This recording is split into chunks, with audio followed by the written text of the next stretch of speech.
కుంభరాశి జాతకులకి మీకంతా కూడా స్వగృహయోగం సిద్ధించడానికి ఎటువంటి పరిష్కారాలు ఆచరించాలి? కుంభరాశి కానీ, కుంభలగ్న జాతకులు కానీ విశ్లేషణ చేయడం జరుగుతుంది. ప్రధానంగా లగ్నం తెలిసి ఉంటే కనుక లగ్నాన్ని చూసుకోండి.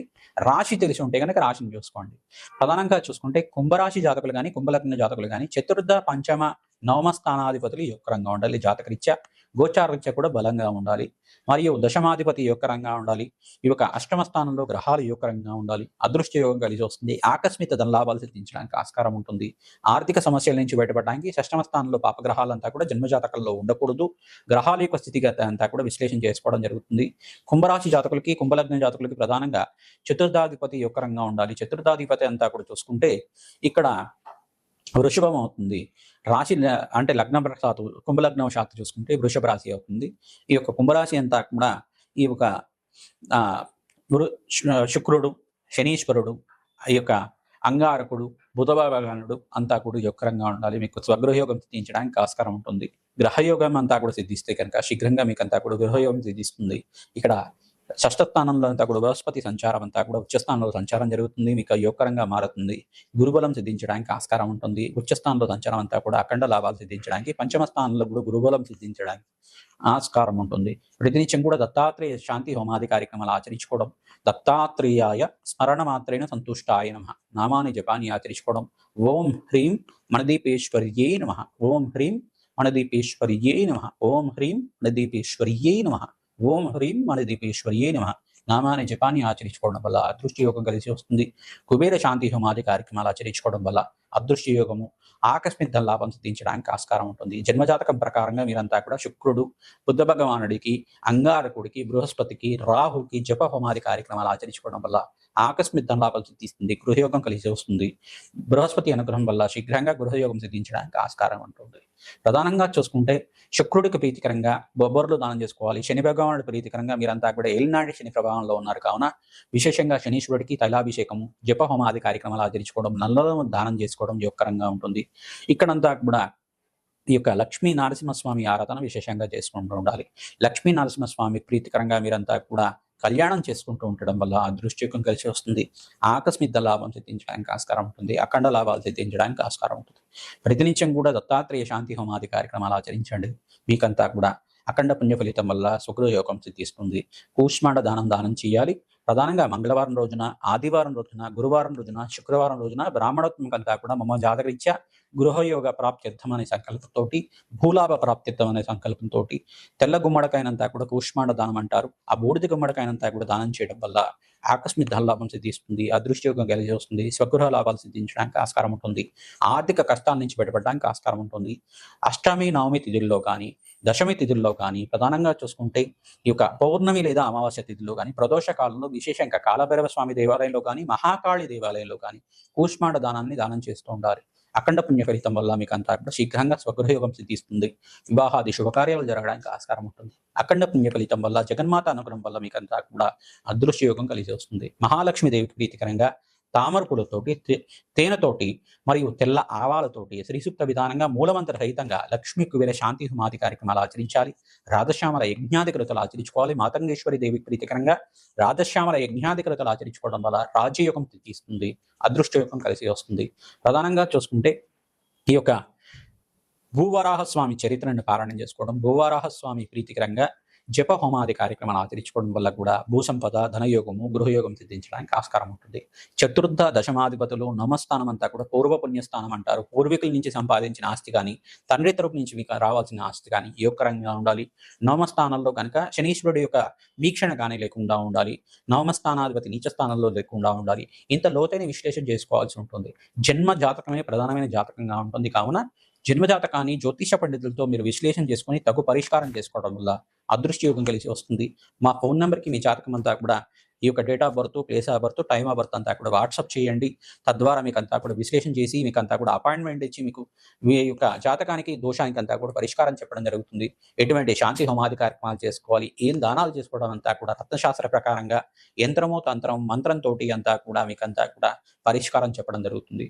ప్రతినిత్యం కూడా అమ్మవారి ఆరాధన చేయండి. మాతంగేశ్వరి ప్రీతికరంగా రాజశ్యామల యజ్ఞాధికృతలు ఆచరించండి. బగలాగమంకి శాంతి హోమాది కార్యక్రమాలు ఆచరించండి. అదృశ్య యోగం కలిసి వస్తుంది.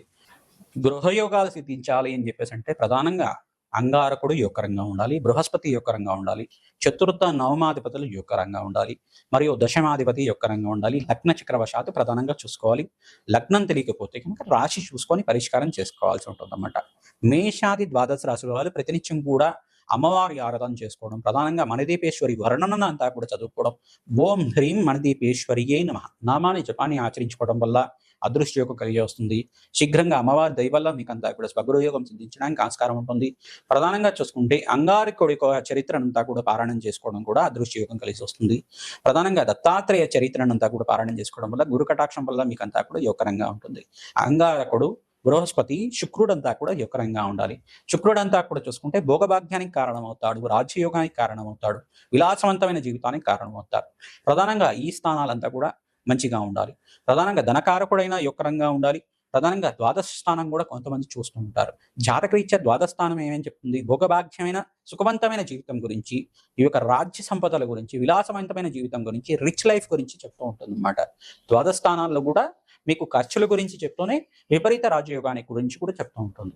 ఈ స్థానాల్లో కనుక మంచి గ్రహాలు ఉంటే జన్మజాతకంలో కనుక గోచారీత్య కూడా ఆ గ్రహాలు కూడా అనుకూలత ఉండాలి. దశానాథుడు అనుకూలత ఉండాలి. ఏ మహర్దశ నడుస్తుంది, ఆ దశలో అంతర్దశ ఏం నడుస్తుంది, విదశలో ఏం నడుస్తుంది, ఆ దశనాథుడు అంతా కూడా ఈ స్థానాలకి సంబంధించే ఉండాలన్నమాట. ఇదొకటే కాకుండా జన్మజాతకంలోనే కాకుండా హస్త సాముద్రికంలో కూడా చూసుకోవాల్సి ఉంటుంది. హస్త సాముద్రికంలో కూడా ధనయోగాలు ఏ రకంగా ఉన్నాయి, ఏ గ్రహాల యొక్క మీకు ఈ యొక్క యొక్కరంగా ఉన్నాయి మీకంతా కూడా ఆ హస్త సాముద్రికల్లో కూడా మనకు తెలుస్తుంది అన్నమాట. జాతకం అనేది కాకుండా హస్త సాముద్రికంలో కూడా కంపారిజన్ చేసుకోవాల్సి ఉంటుంది. హస్త సాముద్రికంలో కూడా గ్రహాల యొక్క స్థితిగతి ఏ రకంగా ఉంది, అదృష్టి యోగం కలిసి రావడానికి ఏ రకంగా వస్తుంది, ప్రతినిత్యం కూడా మీరు చూసుకోవాల్సింది ఏంటిదంటే ఈ యొక్క గ్రహస్థితి అంతా కూడా మెరుక్కోవడానికి ఎటువంటి పరిష్కారాలు ఆచరించాలి, శీఘ్రంగా తీరని కలగా ఉండే స్వగృహయోగం సొంత ఇంటి కళ అంతా కూడా నెరవేరడానికి ఏం పరిష్కారం చేసుకోవాలి అనేది జన్మజాతకాన్ని చూపించుకొని పరిష్కారం చేసుకోవడం వల్ల అఖండ లాభాలు సిద్ధించడానికి ఆస్కారం ఉంటుంది. మీ దేవాలయ ప్రాంగణంలో ప్రతినిత్యం కూడా రావి చెట్టునంతా కూడా నాటడం, ఆ దేవాలయ ప్రాంగణంలో ప్రతినిత్యం కూడా ఆ చెట్టు అంతా కూడా పెంచి పోషించడం వల్ల అదృష్టయోగం కలిసి వస్తుంది. దేవాలయంలో ఉండే పూజారిగా అనుమతి తీసుకోవాలి, కమిటీ వాళ్ళ అనుమతి తీసుకోవాలి. అక్కడ దేవాలయంలో ఈ యొక్క వృక్షాన్ని నాటవచ్చా అని చెప్పేసి అడిగి దాన్ని మీ దగ్గరలో ఉండే దేవాలయంలో ఏ దేవాలయమైనా పర్లేదు రావి చెట్టునంతా కూడా నాటడానికి, వేప చెట్టును నాటడానికి, మరియు ఇక్కడ శమీ వృక్షాన్ని నాటడానికి ప్రయత్నం చేస్తూ ఉండాలి. ఈ వృక్షాలంతా కూడా దేవతా వృక్షాలు. దేవతా వృక్షాలు నాటడం వల్ల అదృష్టయోగం కలిసి వస్తుంది, అఖండ లాభాలు సిద్ధించడానికి ఆస్కారం ఉంటుంది. ఎవరైతే కనుక ఈ దేవతా వృక్షాలకు ప్రతినిత్యం కూడా పూజ చేస్తూ ఉంటారో మీకంతా కూడా అఖండ లాభాలు సిద్ధించడానికి, ఆకస్మిక ధన లాభం కలగడానికి, అదృష్టయోగం కలసడానికి, ప్రధానంగా వంశాభివృద్ధి శీఘ్రంగా కలగడానికి, సంతానయోగం సిద్ధించడానికి, గృహయోగం సిద్ధించడానికి ఆస్కారం ఉంటుంది. ప్రతినిత్యం కూడా భూవరాహ స్వామి చరిత్రని పారాయణం చేసుకోవాలి. మణిదీపేశ్వరి వర్ణనంతా కూడా పారాయణం చేసుకోవడం. ఓం హ్రీం మణిదీపేశ్వరియే నమః, ఓం హ్రీం మణిదీపేశ్వరియే నమః నామాన్ని జపాన్ని ఆచరించుకోవడం అదృష్ట యోగానికి కలిసి వస్తుంది.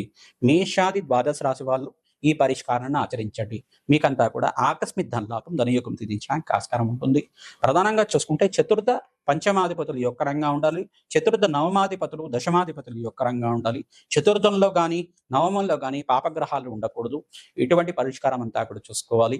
సో మీ యొక్క జన్మజాతకాన్ని అంతా కూడా జ్యోతిష పండితులతోటి విశ్లేషణ చేసుకొని తగు పరిష్కారం చేసుకోవడం వల్ల జప హోమాది కార్యక్రమాలు, దాన హోమాది కార్యక్రమాలు, తంత్రము మంత్రము యంత్రంతో మీకు అంతా కూడా పరిష్కారం చూపించడం జరుగుతుంది.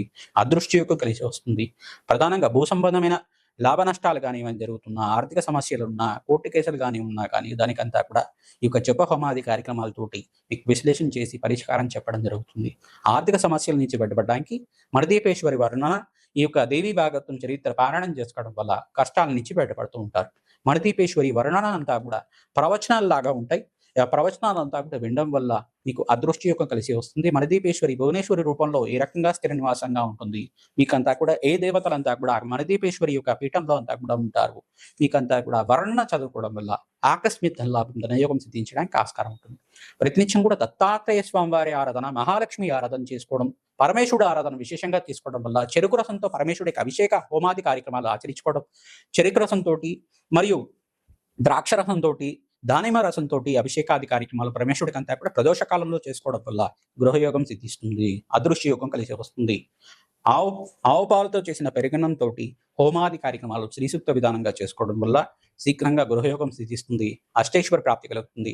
ప్రతినిత్యం కూడా మంగళవారం, గురువారం, శుక్రవారం రోజున మహాలక్ష్మీదేవి ఆరాధన చేయడం, ఖడ్గమాల స్తోత్ర పఠనం చేసుకోవడం, మరియు ఆవు పాలు చేసిన బెల్లం పరవాణాన్ని నివేదన చేయడం వల్ల గృహయోగం సిద్ధిస్తుంది. అదృష్టమైన గురు కటాక్షం లభిస్తుంది. మీకంతా కూడా మహాలక్ష్మి అనుగ్రహం వల్ల స్థిరలక్ష్మి స్థిర నివాసంగా ఉంటుంది. మహాలక్ష్మి స్థిర నివాసంగా ఉండడానికి ఈ పరిష్కారం అంతా కూడా యొక్కరంగా ఉంటుంది. తామర పూలతోటి, మల్లె పూలతోటి, తులసి మాలతోటి ఈ యొక్క మహాలక్ష్మి ఆరాధన అంతా కూడా విశేషంగా చేసుకుంటూ ఉండాలి. అఖండమైన లక్ష్మి కటాక్షం లభిస్తూ ఉంటుంది.